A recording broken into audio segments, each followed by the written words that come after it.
Hi friends, welcome to Samriya channel, the 50 Hindi reality show episode 44 பார்த்தீங்கன்னா ஒரு விரிவான பார்வை பார்த்துடலாம். இன்னைக்கு எபிசோட் எதுல ஸ்டார்ட் ஆச்சுன்னா திக்விஜயோட எவிக்ஷன் இருந்து தான் ஸ்டார்ட் ஆச்சு. எஸ், நம்ம நேற்று பேசின மாதிரியே திக்விஜய் தான் வந்துட்டு இன்னைக்கு எபிசோட்ல எவிக்ட் ஆகுறாரு. ஆக்சுவலி உங்களுக்கு மனிஷா, அர்ச்சனா அண்ட் ஃபைசோ இவங்களை தவிர வேற யாருமே ஓட் போடல திக்விஜய்க்கு அப்படிங்கிறது தான் உண்மை. ஸோ ஃபர்ஸ்ட் ஸ்டார்டிங்ல பார்த்தீங்கன்னா திக்விஜய் ரொம்ப நம்பிக்கையா இருக்காரு, என்னோட அலைன்ஸ் வந்து என்ன எப்படியாவது காப்பாத்திடுவாங்க அப்படின்னு சொல்லிட்டு. பட் எப்போ வந்து கிருஷ்ணா சேவ்ட் அப்படின்னு சொல்லி சொன்னாங்களோ, நேஹல் அண்ட் திக்விஜய் மட்டும் நிற்கும் பொழுது திக்விஜய்க்கு தோணிடுச்சு, ஓகே நம்ம தான் போறோம் அப்படின்ற மாதிரி. ஸோ கடைசியா நேஹலையும் சேவ் பண்ண உடனே திக்விஜய் சொன்னாரு இது ஒன்றும் பெரிய ஷாக்கா இல்லைன்னு. பட் மனிஷா அர்ச்சனா அவங்க ரெண்டு பேருமே பயங்கர ஷாக் ஆகுறாங்க. இது எப்படி நடந்தது, திக்விஜய் எப்படி சேவ் ஆகாம போனாரு, நம்ம அலையன்ஸ்ல இருந்து ஒரே ஒரு பர்சன் அவர் தான், அவர் கூட நம்ம சேவ் பண்ணாம விட்டுருக்கோம்னா இங்க இருந்து தான் தப்பு நடந்திருக்குன்னு மனிஷா சொல்றாங்க, நம்ம சைட்ல இருந்தா தப்பு நடந்திருக்கு அப்படிங்கிற மாதிரி சொன்னாங்க. ரஜத்துமே வந்து இது எப்படி நடந்தது அப்படின்ற மாதிரி கொஸ்டின் தான் கேட்டுட்டு உட்கார்ந்துருக்காரு. பட் மனிஷா அண்ட் அர்ச்சனா வந்து ரொம்ப ஸ்ட்ராங்கா ரஜத்தால தான் இது நடந்தது அப்படின்ற மாதிரி சொல்லிட்டு இருக்காங்க. திக்விஜய் சொல்றாரு, நீங்கெல்லாம் ஷாக் ஆகாதீங்க, ஏன்னா எனக்கு இது சுத்தமா ஷாக் ஆகல, எனக்கு தெரியும் இது வருதுன்னு சொல்லிட்டு, இது நடக்கும்னு எனக்கு தெரியும், நான் வந்து என்னோட மாரல்ஸோட என்னோட டிக்னிட்டியோட தான் இந்த கேமை விளையாண்டேன், ரொம்ப லாயலா விளையாண்டேன், அதை நினைச்சு நான் பெருமைப்படுறேன். அண்ட் மோர் ஓவர் ரஜத், இனிமே வந்துட்டு நீங்க யாரையாவது பிரதர் அப்படின்னு கூப்பிடுறீங்கன்னா உங்க மனசார நீங்க நினைச்சா மட்டுமே அவங்கள பிரதர்னு கூப்பிடுங்க அப்படின்னு சொல்லி சொன்னோன்னே அதுக்கு ரஜத் சொல்றாரு, நீ வெளியில போய் பாரு, உனக்கு கண்டிப்பா 3 ஓட் வந்து நம்ம சைட்ல இருந்து போட்டிருக்கோம் அப்படின்னா. உடனே அதுக்கு திக்விஜய் சொல்றாரு, ஓட்ஸை பத்தி நான் பேசவே இல்லை, ஜென்ரலாவே வந்து நீங்க யாரையாவது தம்பி அப்படின்னு சொல்லி பேசுறீங்கன்னா நிஜமாவே உங்க மனசார பேசுங்க அப்படின்னு சொல்லிட்டு. அதுக்கு ரஜத் வந்து இதை பத்தி நான் இங்க பேச விரும்பல அப்படின்னு சொல்றாரு. அந்த கேமரா ரூம்ல சொல்றாரு, நீ என்னை பத்தி என்னென்னலாம் பேசியிருக்க, எனக்கு கிரிமினல்லாம் சொல்லியிருக்க, ஆனா நான் உன்ன தம்பின்னு மனசார நினைக்கணும்னு எப்படி எதிர்பார்க்கற அப்படின்ற மாதிரி ரஜத் சொல்றாரு. சோ இதுல இருந்தே தெரியுது ரஜத் வந்து ஃபிளிப் ஆயிருக்காரு. ரஜத் வந்து கண்டிப்பா ஓட்டிங்ல வந்து மாத்தி போட்டு திக்விஜய் போனா போகட்டும் அப்படின்ற மாதிரி தான் இருந்திருக்காரு. போகணும்னே பிளான் பண்ணியிருக்காருன்னு தான் தோணுது. அண்ட் கட்டாரியாவும் போடுறேன்னு சொல்லிட்டு திக்விஜய்க்கு ஓட் போடலன்னு தான் நினைக்கிறேன். அண்ட் கட்டாரியா இவங்க ரெண்டு பேருமே வந்து நேஹலுக்கு தான் ஓட் பண்ணியிருக்காங்க. அதனால தான் இன்னைக்கு திக்விஜய் எவிக்ட் ஆகி வெளியில போறாரு. திக்விஜய் இன்னொன்னு சொன்னாரு, நிறைய பேர் உள்ள வரும்பொழுது ஃப்ரெண்ட்ஸோட உள்ள வந்தாங்க, நான் வந்து ஃப்ரெண்ட்ஸ் எல்லாம் யாரும் இல்லாம வந்து உள்ள வந்து ஒரு அலைன்ஸ் மேக் பண்ணேன், பட் அது தப்பான குரூப்பை சூஸ் பண்ணிட்டேன்னு நினைக்கிறேன், நான் எனிமீஸோட சேர்ந்து அலைன்ஸ் மேக் பண்ணிட்டேன், ஸோ என்னோட அலைன்ஸ் எப்பவுமே வந்து நான் வெளியில போகணும் தான் நினைச்சிருக்காங்க, அது வந்து எனக்கு இப்போதான் புரியுது அப்படின்னு சொல்லிட்டு சொல்றாரு. ஸோ எஸ், அது வந்து லேட் ரியலைசேஷன்.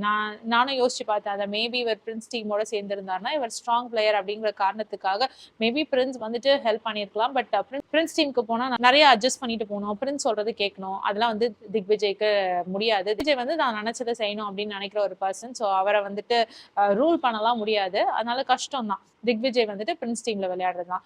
ஸோ ரஜத் டீம்ல வந்து அவர் விளையாண்டாலும் அவர் வந்து லாயலா தான் விளையாண்டாரு, டீமுக்கு என்ன எஃபோர்ட் கொடுக்க முடியுமோ அதை கொடுத்தாரு, அவர் ஃபேரா தான் விளையாண்டாரு எல்லா இடத்துலயும் அப்படின்னு நான் நினைக்கிறேன். And he's a very strong player, அது வந்து இல்லைன்னு சொல்லவே முடியாது. ஸோ ஹமித் அண்ட் அருஷி இவங்க ரெண்டு பேரும் வந்து பிரின்ஸ் டீம்ல இருந்து திக்விஜய்க்காக ஃபீல் பண்றாங்க. ஹமித் சொல்றாரு, நான் வந்து ஓட் பண்ணியிருக்கணும், பட் எனக்கு வந்துட்டு பிரின்ஸ் கிட்ட இருந்து வந்த விஷயம் என்னன்னா அங்க வந்து ஓட்ஸ் இருக்கு, திக்விஜய்க்கு ஓட்ஸ் இருக்கு, அதனால நீ வந்து ஓட்ஸ் வேஸ்ட் பண்ணாத அப்படின்ற மாதிரி சொல்லிட்டாரு. ஸோ திக்விஜய் சேவ் ஆயிடுவாருன்ற நம்பிக்கையில தான் வந்துட்டு நான் ஓட் பண்ணல அப்படின்னு ஹமித் சொல்றாரு. எஸ், அஃப்கோர்ஸ் யோசிச்சு பாருங்க, அவங்க அலைன்ஸ்ல இருந்து காப்பாற்ற வேண்டிய ஒரே ஒரு பர்சன் திக்விஜய் தான். ஸோ ரஜத் அலைன்ஸ்ல இருந்து கண்டிப்பா அதை காப்பாத்திடுவாங்க அப்படின்னு தானே நினைப்பாங்க. ஸோ அந்த நம்பிக்கையில ஹமித் வந்து ஓட் பண்ணலையாம் யாருக்கு, திக்விஜய்க்கு. அண்ட் அருஷியும் வந்து அதான் சொல்றாங்க, பிரின்ஸுமே வந்து இங்க கேம் விளையாண்டுருக்காரு, அவருமே வந்துட்டு போயிட்டு ரஜத் கிட்ட சொல்லியிருக்காரு, இந்த மாதிரி இந்த சைட்ல இருந்து ஹமித் அருஷிலாம் வந்து ஓட் பண்றாங்க, விச் இஸ் நாட் ட்ரூ அப்படின்னு சொல்லிட்டு. இந்த மாதிரி நிறைய விஷயங்கள் நடந்திருக்கு. அண்ட் பிரின்ஸுமே வந்து ஒரு தடவை சொல்றாரு, யுவிகா கிட்ட சொல்லிட்டு இருக்காரு, ரஜத் வந்து நம்ம சைட்ல இருந்து ஓட் வரோம்னு நினைச்சிட்டு நேஹலுக்கு ஓட் பண்ணிட்டாப்ல, நான் தான் வந்து நம்ம சைட்ல இருந்து திக்விஜய்க்கு ஓட் போடுறோம்னு சொல்லிட்டோம், ஸோ அந்த எண்ணத்துல வந்து ஓட் வரோம்னு நினைச்சிட்டு நேஹலுக்கு ஓட் பண்ணிட்டாரு அப்படின்ற மாதிரி சொல்றாங்க. ஸோ இது வந்து ரஜத் வேணும்ட்டே பண்ணாரா அப்படின்றது தெரியல. பட் அவர் அப்பப்போ சொல்லிக்கிறாரு திக்விஜய் போனது கொஞ்சம் கஷ்டமா இருக்குன்னு சொல்லிட்டு. பட் இருந்தாலும் அவரை நம்ப முடியல அவர் சொல்றது. ஏன்னா கிருஷ்ணா கிட்ட போய் அவர் பேசுறாரு, நைட் எல்லாம் உட்காந்து அவன் வந்து என்ன அனுப்புறதுக்கு பிளான் பண்ணுவான், அவனை நான் சும்மா விட்டுருவேனா அப்படின்ற ஒரு கேள்வியும் கேட்கிறாரு. ஸோ திக்விஜய் வந்து ஹமத்தை பார்த்து நீ நல்லா விளையாடு அப்படின்னு சொல்லிட்டு கட்டி பிடிச்சிட்டு அவரும் கிளம்பி வெளியில போயிடுறாரு. இது வந்து பியோர் பெட்ரேயல், அவரோட டீம்ல இருந்தே அவருக்கு நடந்திருக்குது இந்த விஷயம், விச் இஸ் நாட் ரைட் அப்படின்னு தான் நான் நினைக்கிறேன். அவர் வந்து நல்லா பெர்ஃபார்ம் பண்ணாரா அப்படின்லாம் கேட்டீங்கன்னா எனக்கு தெரிஞ்சு அவர் பர்ஃபார்மன்ஸும் நல்லா இருந்தது. லாஸ்டா அந்த தள்ளுற டாஸ்க்ல தான் வந்து என்னோட எஃபர்ட்டை நான் போட்டு வேஸ்ட் பண்ண வேணாம்னு நினைக்கிறேன், பிகாஸ் எனக்கு தெரியும் அந்த கேம் தோத்து போயிடும் அப்படின்னு சொல்லிட்டு. அப்படின்னு அந்த அந்த ஒரே ஒரு டாஸ்க்ல தான் அவர் பின் வாங்கினாருன்னு நினைக்கிறேன். மற்றபடி எல்லா டாஸ்க்குமே அவர் வந்து ஃபுல் எஃபர்ட் போட்டு தான் பண்ணாரு அப்படின்னு தான் நான் நினைக்கிறேன். நான் வந்து ஒரு பிட்ரேயல்னால அவர் வெளியில போறது தான் வந்து எனக்கு கொஞ்சம் கஷ்டமா இருக்கு. ஸோ இது வந்து இது வந்து நாட் ரைட் அப்படின்ற மாதிரி தான் தோணுது. நம்மள நம்பி இருக்கிற பீப்புளுக்கு நம்மளே துரோகம் பண்றதுன்றது கரெக்ட் கிடையாது. ஸோ லாயல்ட்டியோட விளையாண்டு தோத்து போறதே பெட்டர். லாயல்ட்டி இல்லாம வின் பண்றதை விட லாயல்ட்டியோட விளையாண்டு தோத்து போறதே பெட்டர் அப்படின்னு தான் நான் நினைக்கிறேன். ஹாப்பி ஃபார் திக்விஜய், அவ்வளவுதான் சொல்ல முடியும். ஸோ திக்விஜய் கேமை விட்டு போயாச்சு.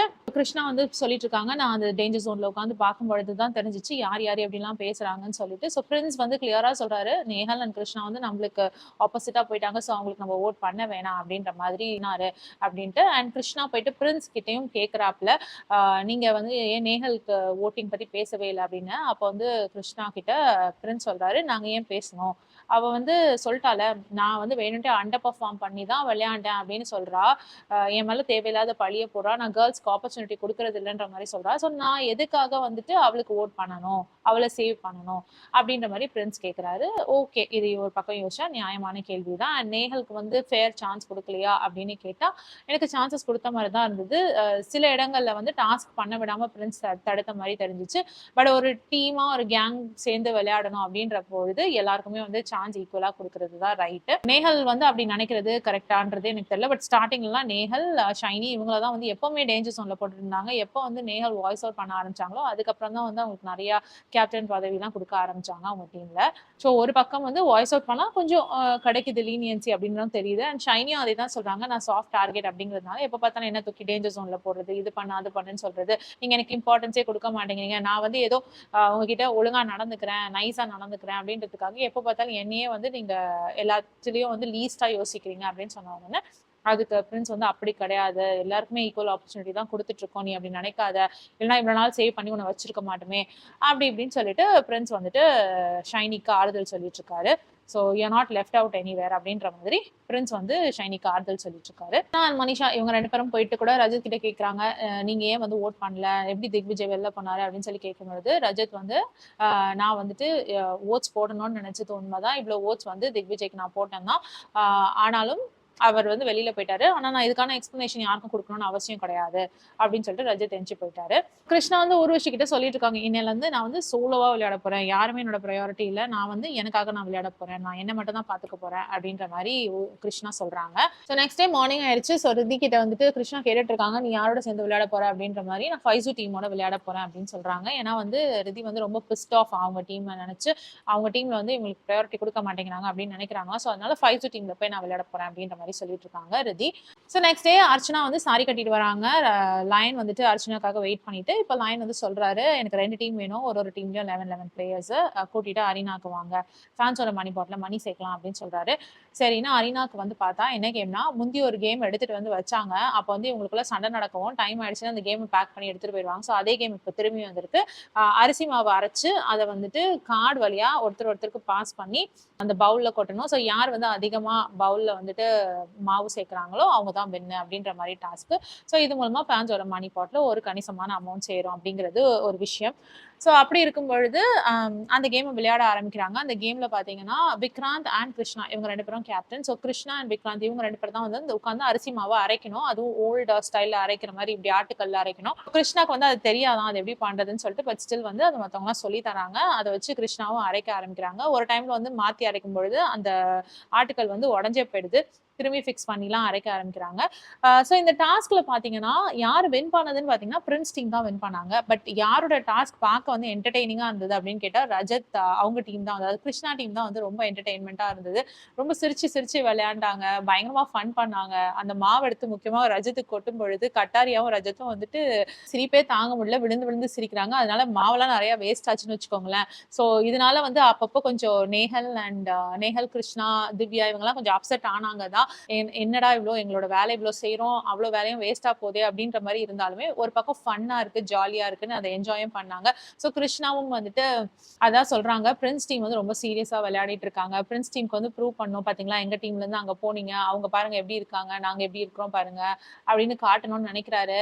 ஆனா வந்துட்டு இங்க வந்து எனக்கு செம்ம ஜாலியா இருக்கு, இவங்கெல்லாம் பண்றது வந்து செம்ம ஃபன்னா இருக்கு, நாங்க விளையாடவும் செய்யறோம் அதே டைமுக்கு வந்து ஜாலியாவும் இருக்கும் அப்படின்னு சொல்லி ஹாப்பியா கிருஷ்ணா சொன்னாங்க. ஸோ அந்த டீமை பொறுத்த வரைக்கும் பார்க்கவே வந்து ரொம்ப ஹாப்பியா இருந்தது. இந்த டீம் பாத்தீங்கன்னா ரொம்ப ஸ்ட்ரிக்டா கேம் ஓரியன்டா பயங்கர ஃபோக்கஸ்டா இருந்தாங்க.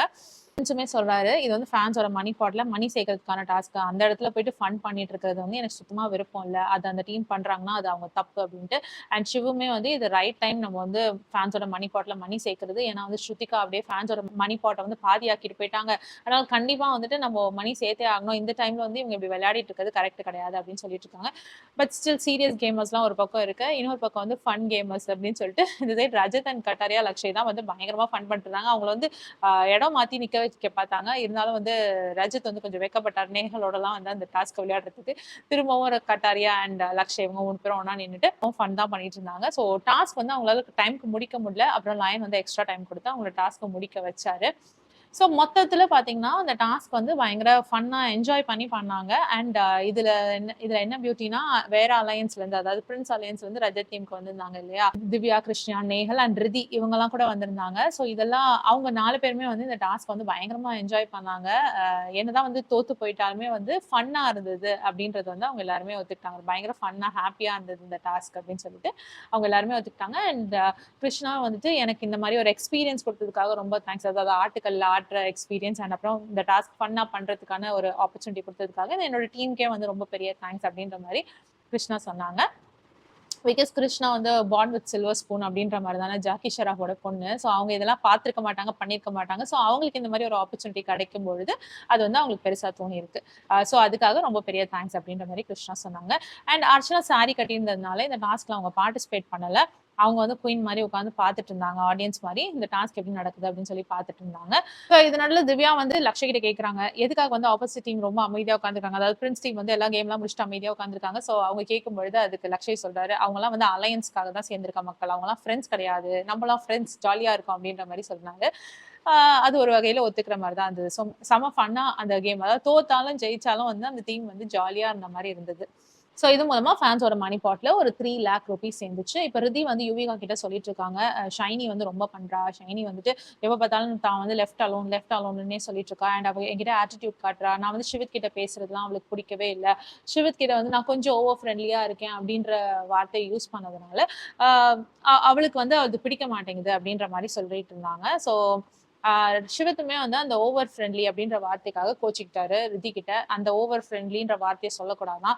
அதுக்காக இவங்க 2 பேருக்கும் பாத்ரூம்குள்ள ஒரு சண்டையும் நடந்தது. யாரு ரிதி அண்ட் சிவத்துக்கு வந்து நீ நான் ஓவர் ஃப்ரெண்ட்லின்னு சொன்னது தப்பு, அப்படி சொல்லியிருக்க கூடாது அப்படின்னு நீ நினைக்கிறேன்னா நானும் வந்து உங்ககிட்ட இருந்து ஃப்ரெண்ட்ஷிப் கட் பண்ணிட்டு தூரமாவே நிக்கிறேன் அப்படின்னு சொல்லிட்டு. ஸோ இதுல என்ன ரெஜிஸ்டர் பண்றாங்கன்னா, நம்ம பாய் ஃப்ரெண்ட் கேர்ள் ஃப்ரெண்ட்லாம் கிடையாது, நம்ம ஒன்லி ஃப்ரெண்ட்ஸ் தான்.